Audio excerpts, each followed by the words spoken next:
Enhance your experience by becoming a supporting member.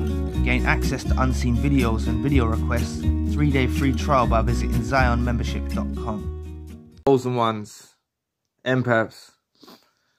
You could have been put through a discard or a reverse discard by this narcissist that was involved in your life, and they could have made out they want nothing to do with you, and they went off with their life and went off with their journey, and they left you alone. And you're momentarily scarred, you're momentarily hurt, you're momentarily betrayed. In whichever type of relationship this was you're involved in, whether it was a romantic partner, friend, colleague, family member, or associate, you may have felt betrayed, you may have felt hurt. But the way that things go with the empath and the chosen one, because you have that potent supply, because you have that influence over the narcissist that was involved in your life, they get a bit curious. They get a bit, they realize that things aren't lining up the way they planned them. They go over to greener pastures that turn out to be astroturf or turn out to be some moldy yellow grass, and they'll try and get back in contact with you at some point, right? And when this hoover fails, they try and hoover you back, into their world, and it fails, and they realize that you're not coming back. Oh, it's a crushing blow for the narcissist.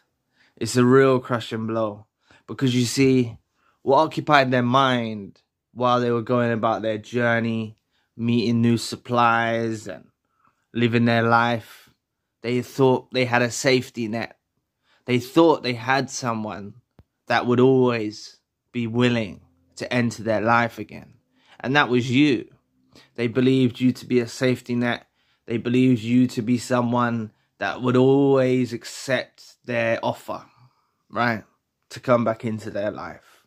This is what they believed about you. And oh, how wrong were they? How wrong were they? Because so many of you have put the door slam in place. You've bolted it. You've welded it shut. You've told them you want nothing to do with them. And it's a crushing blow, because you've got to realize, when you finally realized that the narcissist wanted you back in their life, or they reached out with a hoover, a temperament checker to suss you out, they were very desperate at this point. They were running low on supply, and they wanted that potent grade A supply that you offer.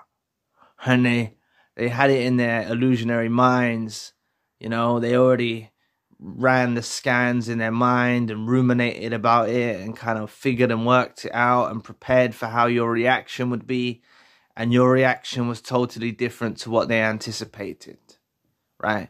They didn't think that you'd refuse the hoover. They didn't think that you'd refuse them and reject them, right? And rejecting a narcissist can be one of the most liberating things. It can feel so great to reject a narcissist, because, as I said in the earlier segment, you might have been on the receiving end of a discard or a reverse discard, right? And you may have felt slightly rejected at that time. You might have felt abandoned. You had to go through all of these grieving processes, feeling abandoned, feeling betrayed, feeling hurt, feeling like your trust was broken. You had to go through all of them cycles, right? And only for, I don't know, some months later, weeks later, or years later, for this stupid parasite narcissist to come rocking back up in your life, whether it was through a message or in person, for them to try and lure you back out. Delusional they are. Delusional. Please press the like and subscribe button. Help brother out. It will take 2 seconds of your time. Thank you. But this is a real crushing blow. When they finally receive the information that you no longer want to participate in a relationship with them. Oh, it's a crushing blow. Because as I said, you were their safety net. You were the person they thought they could bounce back to. You were the person they thought they could put on the shelf and you'd be waiting for them when they returned, right?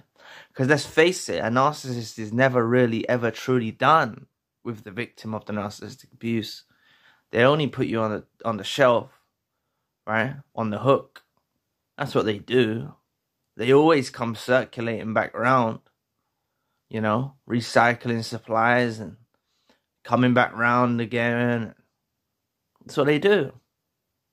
You know, it felt so real for you when you were discarded or reverse discarded. It felt so real for you. It felt like, you know, real broken trust, feeling really betrayed, right? Some of you in romantic relationships were cheated on. Some of you in friendships, the trust was broken. Some of these family members totally abandoned you, right? And you know, you had to go through some real healing and some inner work, you know. You had to go through real healing and inner work to overcome this. Only for them to try and come back around again after all's been said and done and try and creep back into your life. Delusional. They're absolutely delusional. And please, if any of you even consider it, don't even consider it. If you're watching this video and the narcissist is currently trying to hoover you and is actually trying to currently get back into your life, don't even consider letting them back in. Not for a second. Eliminate that from your psyche. Eliminate that from your consciousness. Right? And for those of you that have been discarded or reverse discarded and the narcissist hasn't hoovered, they're going to. They're going to. Just don't be on the shelf waiting for them when they return. Make sure you get off the shelf. Make sure you get off the hook. Right? The narcissist likes to keep people on the hook. Likes to keep people on the shelf. Likes to think they have people that are going to be there for them and who they can depend on at a certain period of time in their life, right? They always circulate back around. They always do. It's just the nature of the narcissist, right? And it felt so real for you. It felt so real for you when they abandoned you or broke your trust. Whether this was a friend, family member, romantic partner, colleague, or associate. It felt so real when they discarded you or reverse discarded you, right? You done a lot of inner work. You done a lot of inner healing, right? And when they realize you're not coming back, it's devastating. It's absolutely devastating. Something they'll never actually get over, you know? Because you have the real final discard then. You have the real final last say, you know? You have the last laugh. You have the final say. They're absolutely beyond belief, these creatures. These dusty weirdos are absolutely beyond belief. To think that they can do stuff like reverse discard someone, abandon someone, break someone's trust, cheat on someone. And then after a period of time comes circulating back around, they've got another thing coming, right? So let them feel your absence. Let them be haunted by your absence, because they will do. They will be haunted by your absence. They anticipated that you would just openly accept them back in open arms. And they weren't prepared for your rejection. They was not prepared for your rejection. So anyway, thank you for watching today. Please press the like and the subscribe button. If you'd like to donate to the channel, you can find the link in the description box. And if you'd like a one-to-one session with myself, you can also find the link in the description box.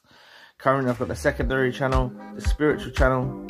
Enhance your experience by becoming a supporting member. Gain access to unseen videos and video requests. 3-day free trial by visiting ZionMembership.com. So anyway, I'll be back with another video soon. Peace.